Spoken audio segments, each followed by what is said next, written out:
So, you just started using LinkedIn Premium. Now what? Well, on your premium company page, you noticed around 7.5 times more page engagement and 5 times more page views. Well done. And now, new clients are messaging you. All because you're using LinkedIn Premium, which helps you get the business growth you want. Think big, small business. Think big. Start your free trial at linkedin.com/premium small business. That's linkedin.com/premium small business. The First Lady of New York Radio, Joan Hamburg, entertaining and informative. Talk Radio 77 WABC. How can 2023 not be bright, full of fun, full of charm, full of happiness? And you know why? Because I have Richard Kind, my cousin. He's going to join us, and the incredibly funny Susie Essman. She's popping in too. So start your new year the right way with some of the greatest stars in town. I'm Joan Hamburg, wishing all of you a safe, healthy, happy new year. Stay tuned. Llegaron los nuevos McCrispy Strips, listos para aventurarse en la mezcla de mayo ketchup, la barbecue que quedó en el fondo de la cajita, hot fudge sundae y en la nueva creamy chili McCrispy Strip dip. Los nuevos McCrispy Strips, ahora en McDonald's. Para pa pa pa. This is the best of the Joan Hamburg Show, the First Lady of New York Radio. Best of.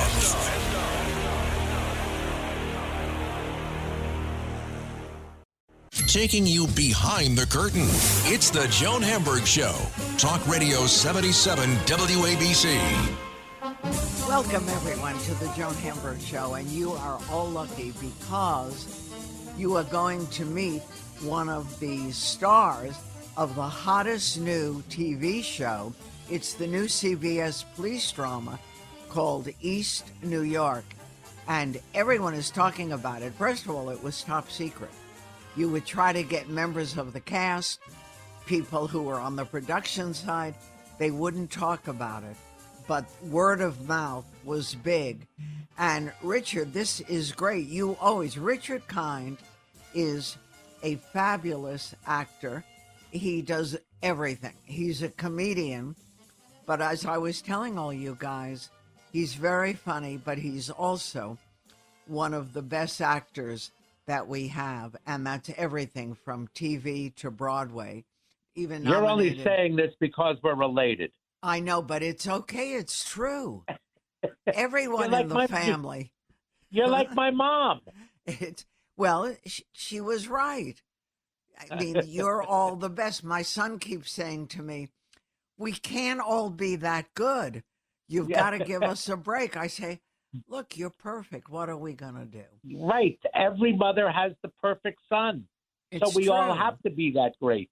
You are, but I think the audience would love to know you had a family business and you wanted to be an actor. And I forgot, you, as long as I've really known you, you've been performing. But was this something you wanted early on?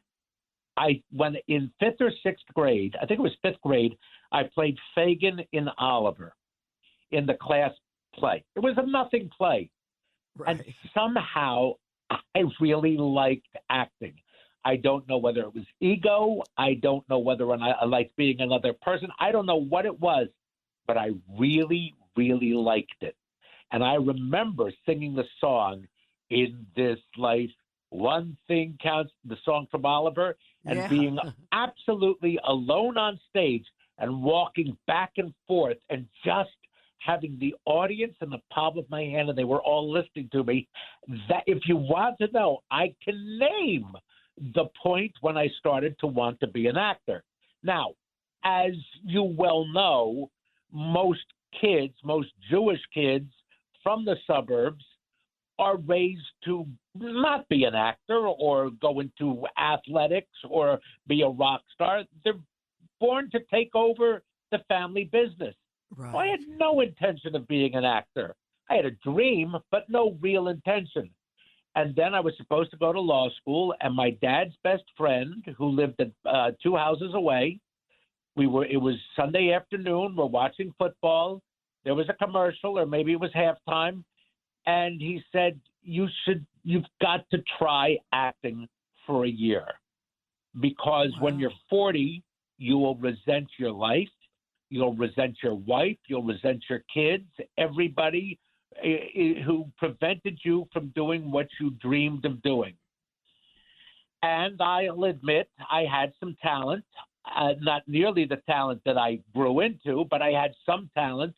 I still loved it. I got work. I tried it for a year, and a year turns into 2, into 4, and now I'm this age.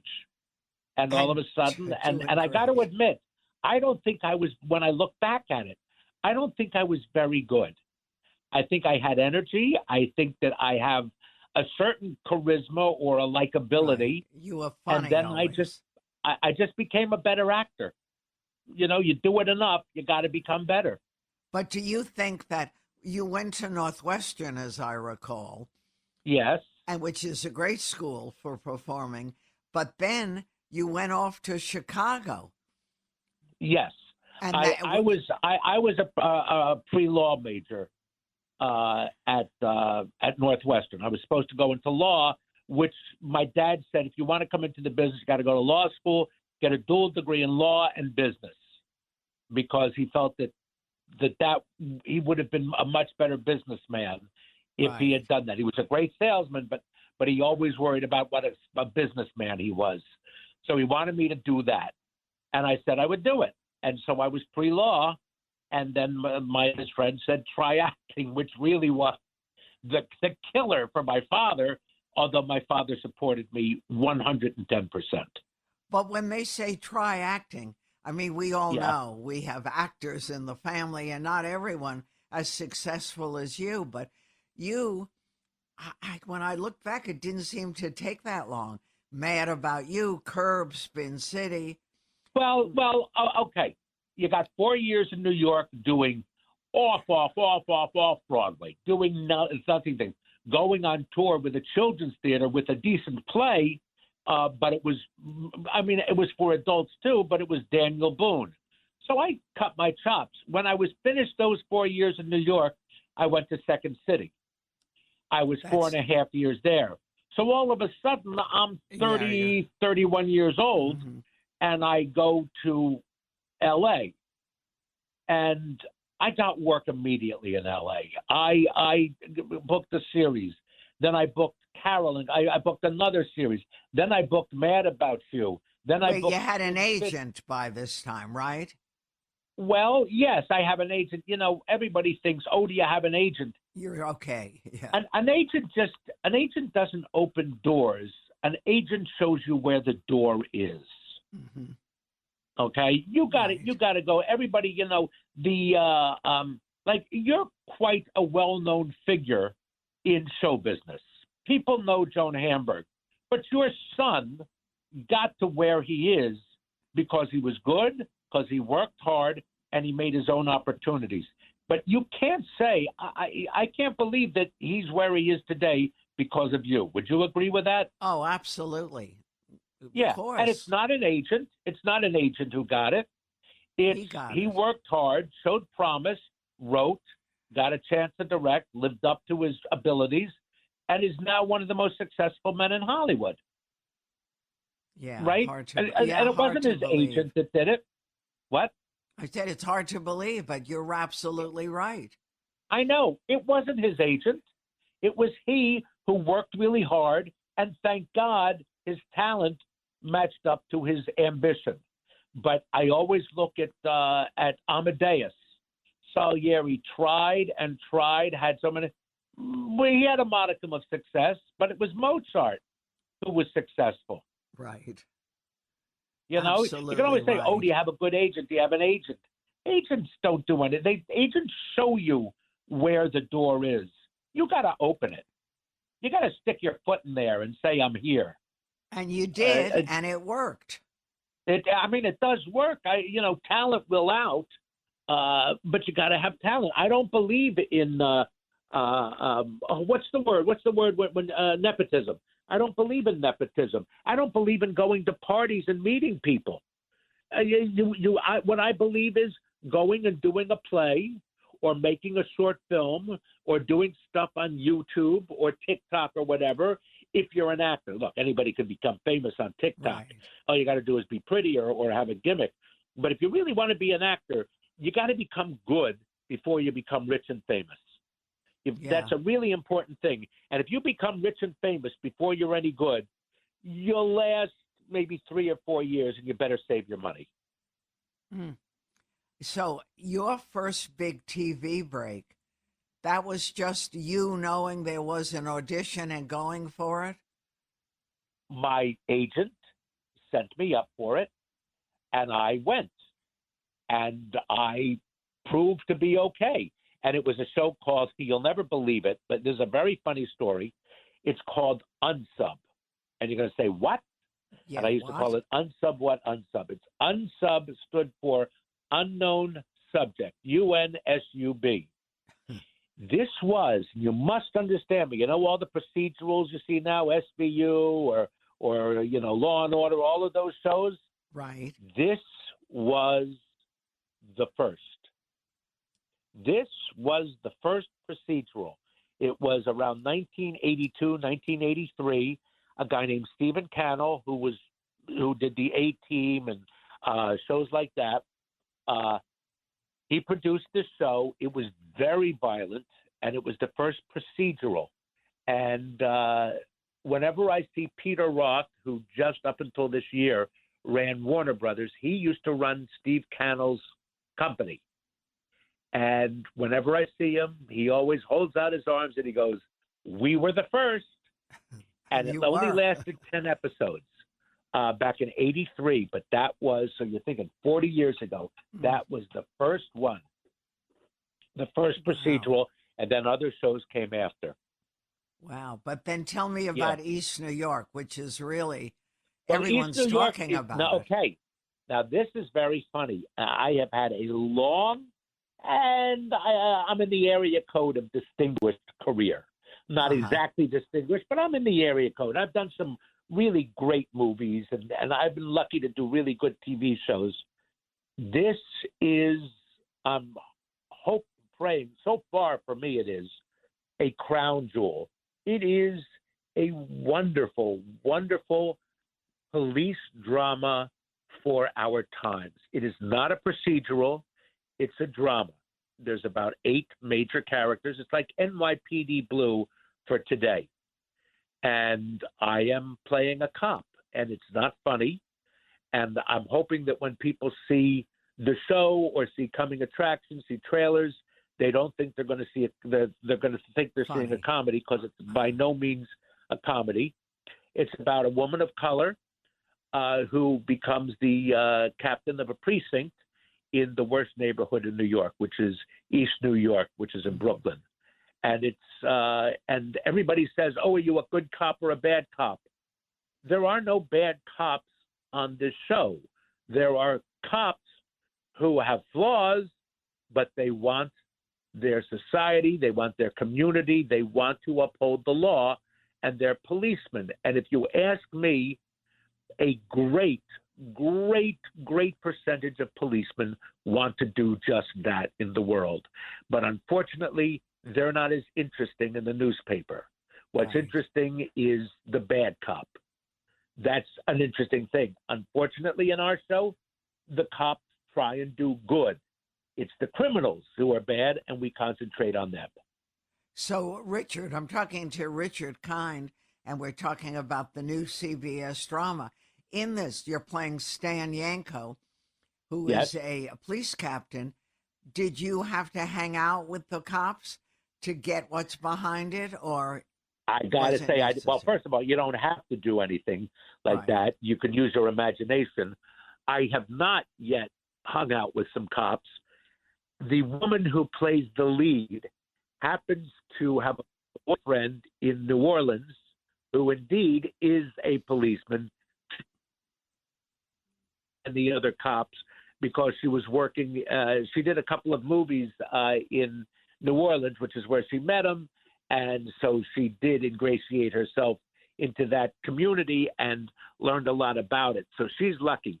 But when I say advisors, that's to minimize that. Policemen well, one's a woman, one's a former captain of New York police, and I've talked to them quite a bit. I find out the hierarchy. I find out what the jobs are. And I've spent hours talking to them, asking them questions about what is what's it like to be a cop? What do you do? I hope sometime, after we finish, after the show gets off the ground, maybe I'll ingratiate myself into the community and try and get to ride some night with some of the cops. It's not what I do on the show; that's what others do. But my history on the show is that's indeed what I did. But here's an interesting thing: whenever you ask a cop, what is the most realistic cop show ever on TV? You know what they say? What? Take a guess. I can't imagine, because we have a lot of good cop shows. Barney Miller. No, I never, ever would have guessed that. Of course not, because that's the comment. But they say if you want to know what sort of the life of a policeman is, go to Barney Miller. Barney Miller. You sit around, you joke, and then when things happen, things happen. We it's not always cut to the apartment building where somebody's got somebody hostage or this and that. It's a lot of sitting around or sitting in cars or keeping the beat or monitoring your neighborhood where nothing's happening because you're there and nothing's happening. But a police drama shows the bookends of those quiet times. Wow, I'm talking to Richard Kind, and Richard is one of the stars of the new CBS drama called East New York. I know when you make a movie, they, the part of the process is inviting random audiences, screening it, and trying to get the audience judgment. Do they do that, like with a show like this? It doesn't get picked up unless you do that. So that's part of it. They have test groups, and it was tested, and CBS certainly liked the show. Then when it got good reaction from these test groups, then they pick it up. But you have so many shows that go through that process. Right, and we were very lucky. Now, from what I understand, we were voted the #1 new show. But network show on the new schedule that's coming out. Joan, when I tell you, and I am very critical of a lot of the things I do, this is it's superior acting, and I will tell you something. The one of the producers is also a director with quite the great resume that goes back to the Bochco era and stuff like that. His name is Mike Robin. So a lot of times I get asked what I like to direct. After seeing the pilot, I can tell you I never want to direct, because Mike was so brilliant in fashioning this show to a modern percussive, almost a rap beat, that it just moves ahead so much. It's not what I saw at all. I see the 70s and, let's say, Blue Bloods, which is a very good show of its type. Very good. But this moves. It's quick cutting. It's of our day. And Joan, you and I were not raised in this type of entertainment. It just moves differently. I can't wait. He was brilliant. He was brilliant in the way that he cut it. When you watch a music video, you know how it just moves forward. It's got 3 minutes to move forward and help sell the song. This is 50 minutes of moving forward and telling the story, and it just is always on the balls. That's just how it is. It's so good. I can't wait. But Richard, tell me, is it up and running or it's starting soon? It will premiere October 2nd. We have just finished our 3rd episode here in town. Either our 3rd or 4th episode. And, it takes a couple, especially this show, because it's edited, within an instrument, because it just moves. but it premieres October 2nd, 9 o'clock on Sunday nights. Wow. So, I cannot so what wait. you'll have is you'll have Sunday afternoon football leading Right. into 60 minutes, leading into the equalizer, and then we come. So if the game goes longer, it could be 9:30.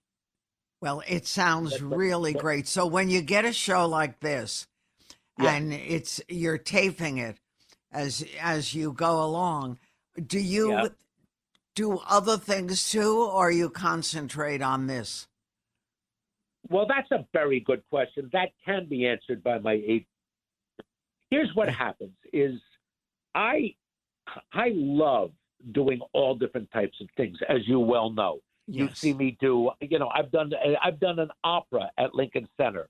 I do radio plays. I do live theater. I do musicals. I do dramas. I do, guest spots on all different types of shows. I happen to love that.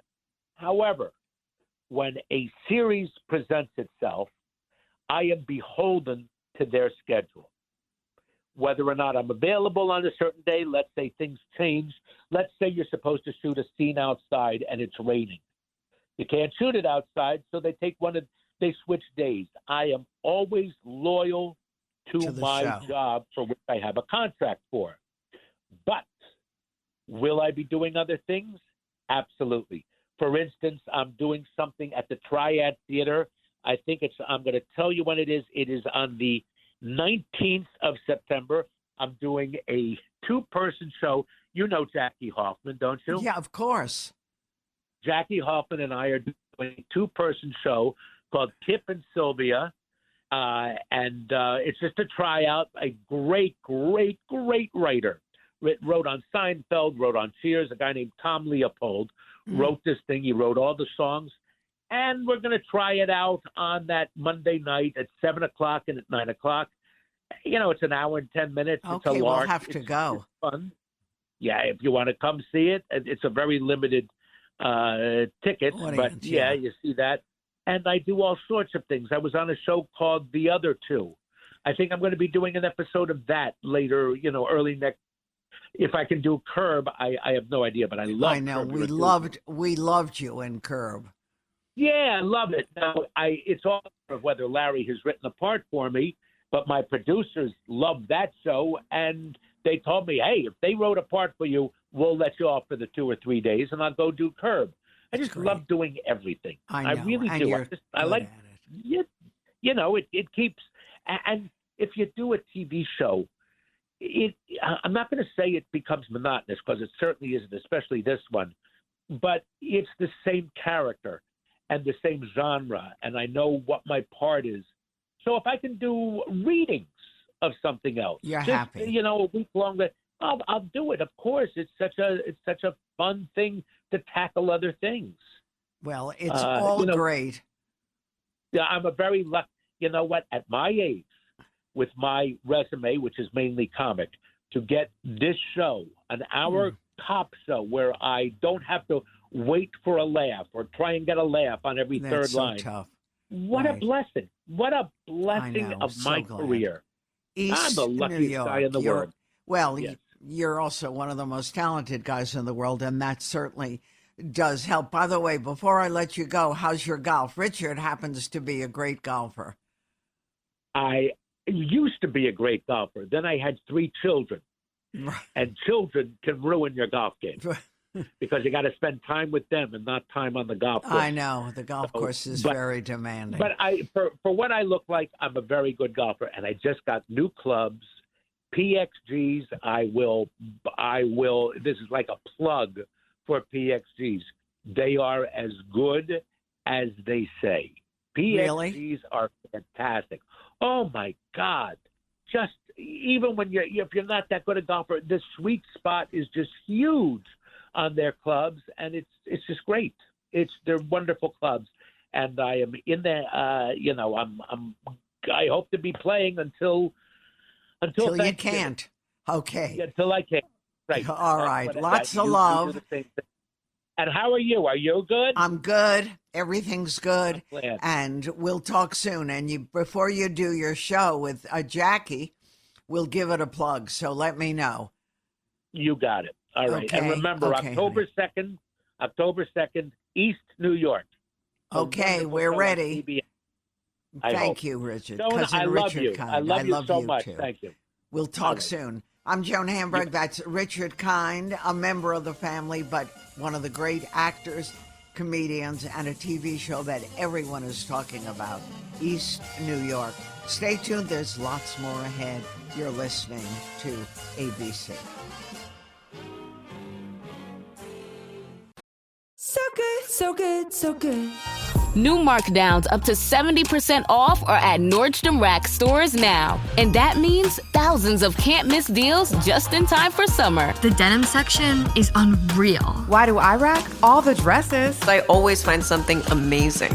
Plus, buy it online and pick it up in-store the same day for free. Great brands, great prices. That's why you rack. Best of. This is the Best of the Joan Hamburg Show. Taking you behind the curtain. It's the Joan Hamburg Show. Talk Radio 77 WABC. Welcome, everyone, to the Joan Hamburg Show. And I don't know about you, but I feel like we have to laugh. And even all the stuff streaming on TV, they're either getting murdered or they're depressed or whatever. We need funny things. So I just needed a little touch with Susie Essman, who is in LA. It's going to be the 11th season of Curb Your Enthusiasm, the brilliant Larry David series, which makes us all so happy. And I'm sure Susie's the happiest of all. She's working, who would believe, 11 seasons later, and she plays, who, right? The big mouth, Susie Green.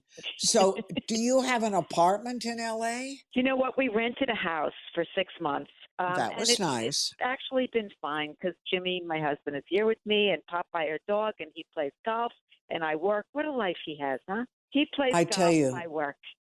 I know these guys, they hit pay dirt somewhere along the way. They really did. It's great, but you know what? He's very handy, so he can do... Very handy. Oh, he pays his way.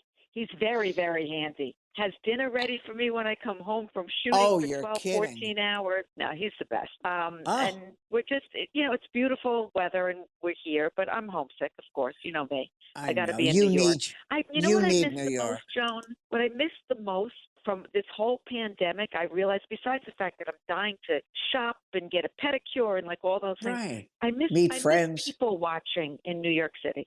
You know, I come back and forth between the East End of Long Island and the city. And the difference now, there are people back on the street, which there were not a couple of months ago. It was really scary. Now there's a lot of traffic. Stores, though, are closed, shut. All those little restaurants that dotted every neighborhood street. I know. Shut. That's what's breaking my heart. That's what's breaking my heart. It's because everything we loved. It was your neighborhood. It was your neighborhood. And what people don't understand about New York City is people think, it's Times Square. It's not. We all live in neighborhoods where we know the bartender and we know our dry cleaner and we know, the guy in the liquor store, whatever.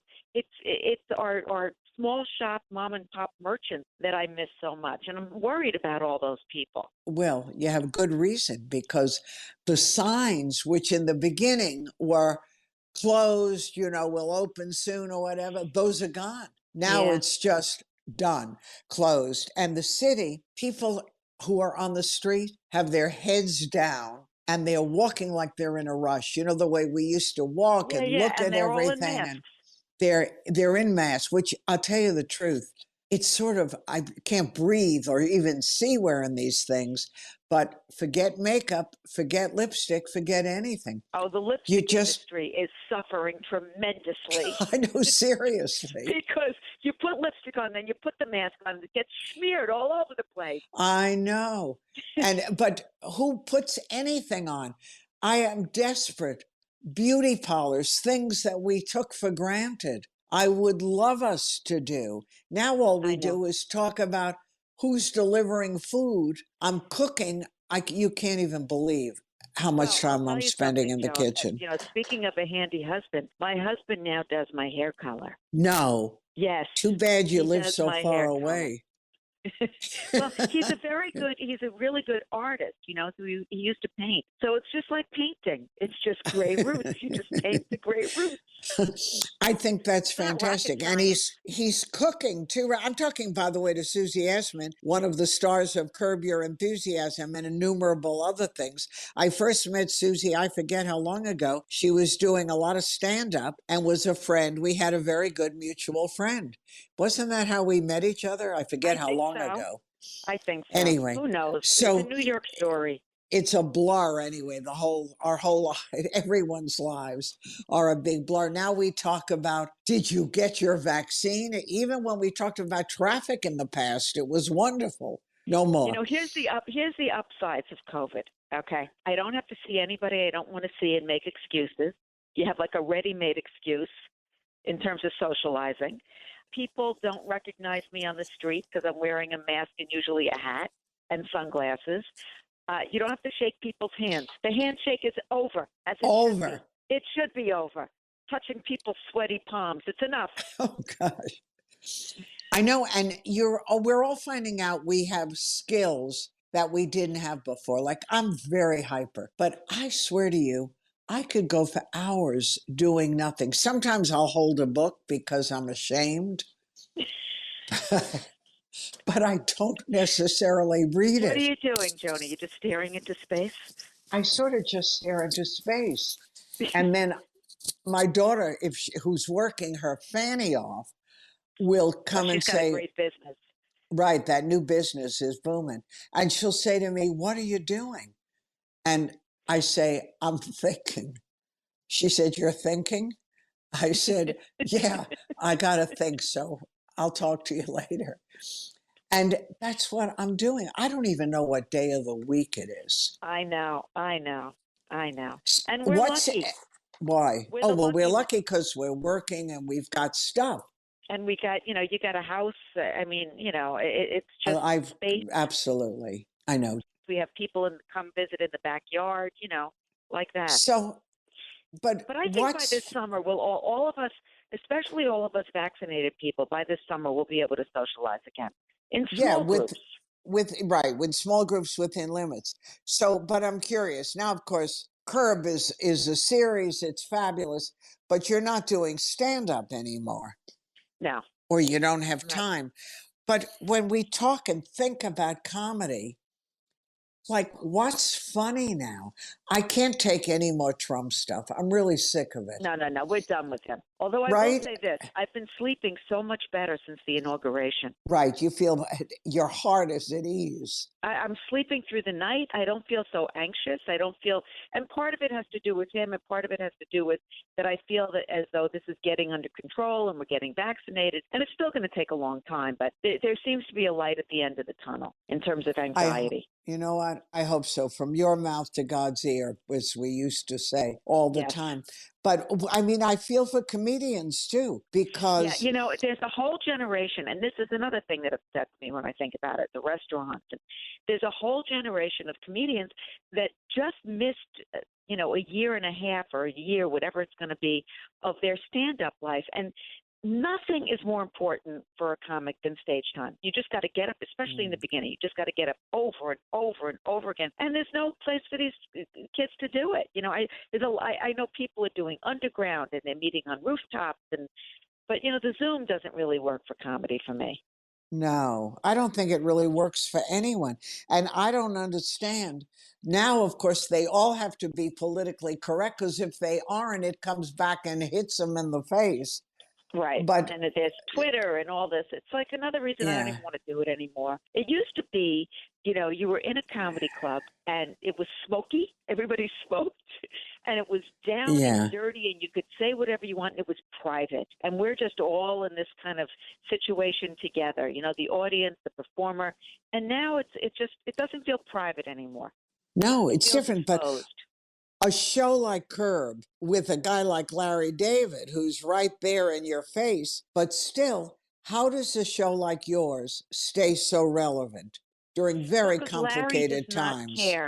Larry does not care about offending anybody. He could care less. And he's an equal opportunity offender. Every ethnic group, every race, every religion.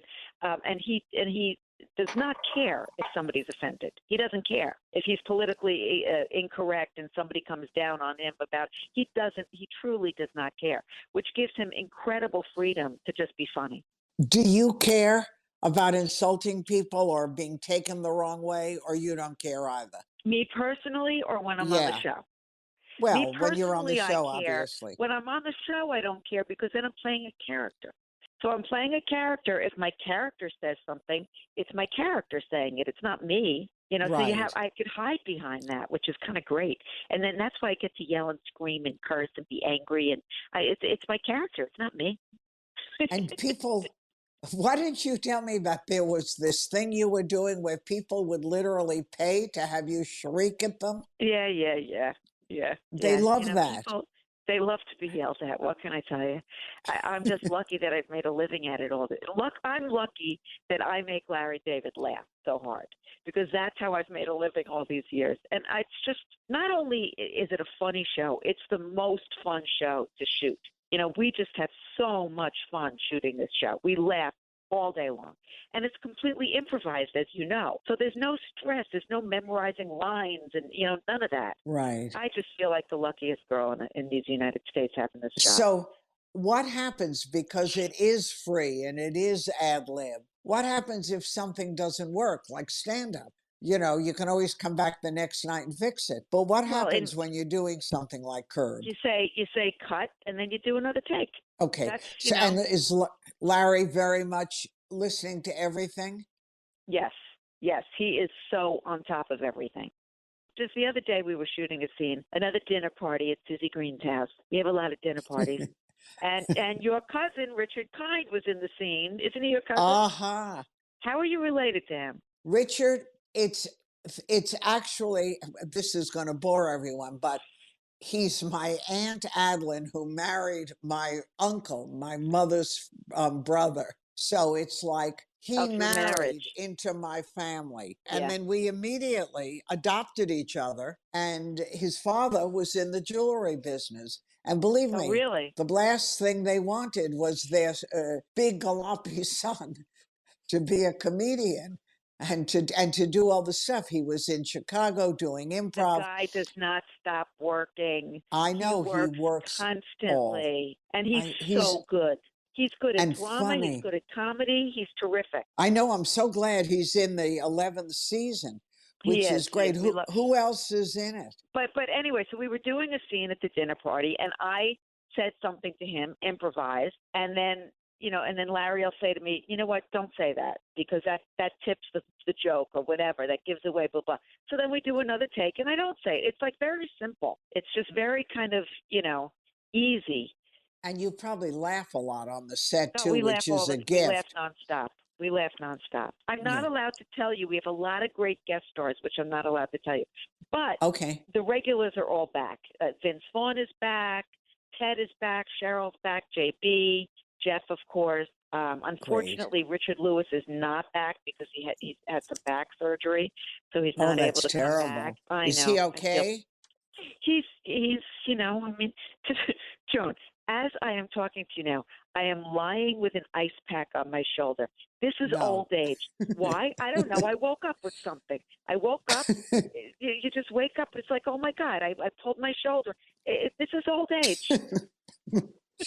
Do you exercise, Susie? Yes, I exercise. And the more I exercise, the more I hurt myself. That's why I'm telling you, it's not so good for you.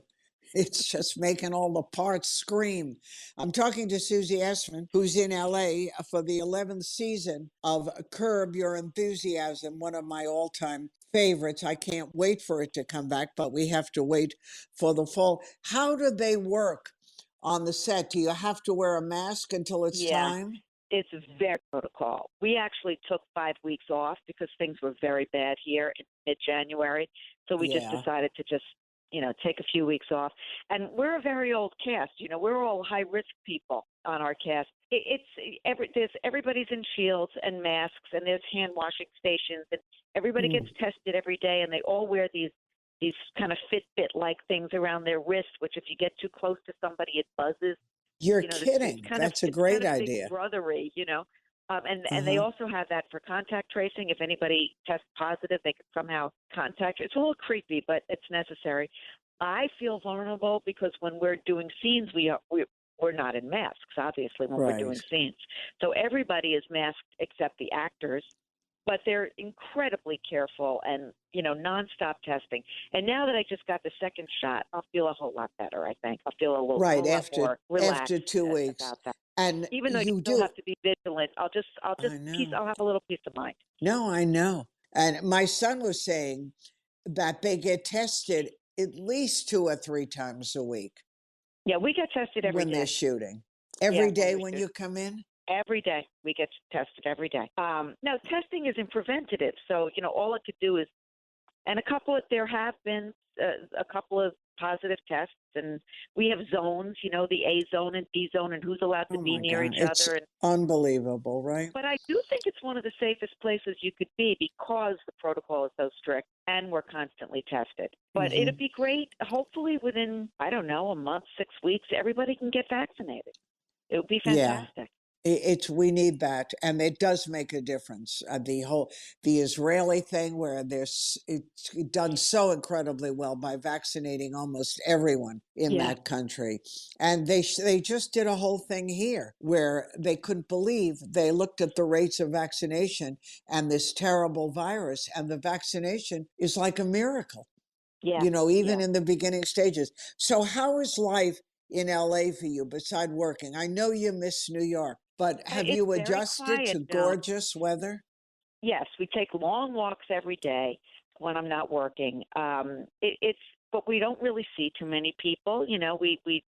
It's the same kind of thing. We socialize a little bit outside, which is nice that we could do that here. But it's very quiet. And when I'm not working, there's a sameness to the days that's disconcerting. There's just like, another day to fill. I know. Foraging. It's all about foraging for food. Oh, God. I know. We're all obsessed. I cannot believe it. That what we eat becomes the focal point of the day, because that's our activity. Yeah. But that's how it's been for millions of years. Well, I know, but we just didn't know it. We're not hitting wild animals over the head in the middle of Beverly Hills. But we have gone out a few times to, eat outdoors, which you can do here because it's, in the 70s. And that's just been like, I just have to go out. I just have to sit in a restaurant. But the people watching here in Pacific Palisades is not as good in New York City. Wait, it's not as good as New York? No, you don't get the variety. You just don't get. New York is a visual feast of people watching. The crazies and the types and the big, small, fat, thin, every ethnicity imaginable. Here, there's a lot of long-legged blondes. Yeah, with good faces. Well, with put together faces. Yeah, plastic faces. Right. I know. New York, though, how fabulous people would look if you walk on Madison or Fifth. Forget it.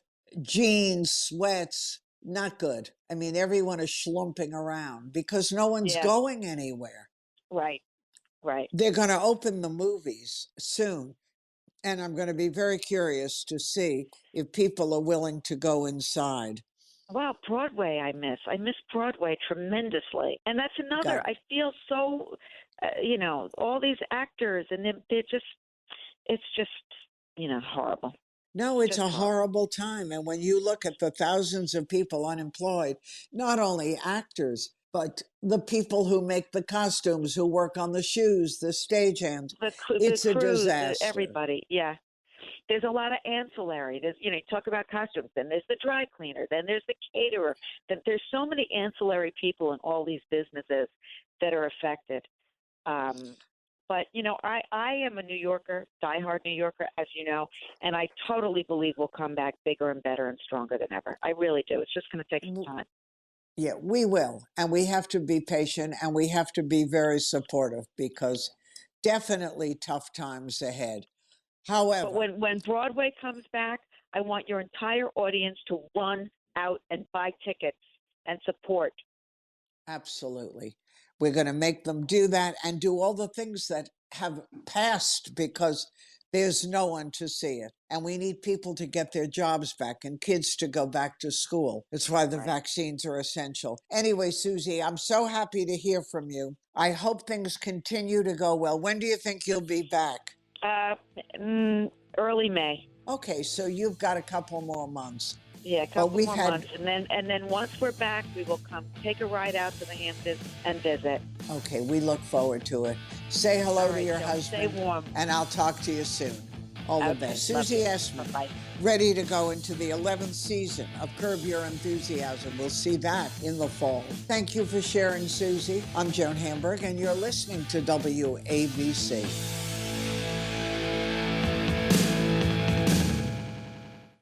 The First Lady of New York Radio, Joan Hamburg. Entertaining and informative. Talk Radio 77 WABC. I see that we're coming up to the 3 o'clock. So Richard Kind and Susie Essman have to go do their thing for a big new year ahead. And I wish all of you a safe, healthy, happy, better year, which we need not only for us, but for the whole world. It's really important. We've got to stay strong and get through what has been a very difficult year for many Americans. So here's to the future. And again, don't forget the Joan Hamburg Show every Sunday, starting at 2 o'clock. So we'll drink a toast to the future and to a healthy, happy future for all of you. I'm Joan Hamburg.